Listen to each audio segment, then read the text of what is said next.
How to fix unrecognized disc on PS4.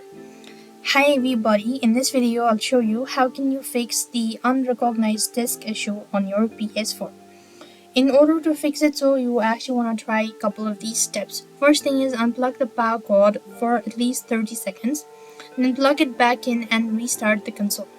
After which you could use a soft lint-free cloth to remove any dust or smudge from the disc itself. You could also try updating system software. Ensure safe mode or hold down the power button until the PS4 turns on. And then you simply want to press and hold it again until you hear it 2-bit and select update system software. And next, what you have to do is in the software mode section, rebuild database to fix potential data corruptions.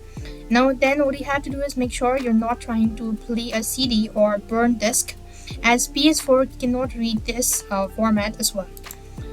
Likewise, what you could do is if none of the above steps work, you could your disk driver may be malfunctioning and require professional repair or replacement.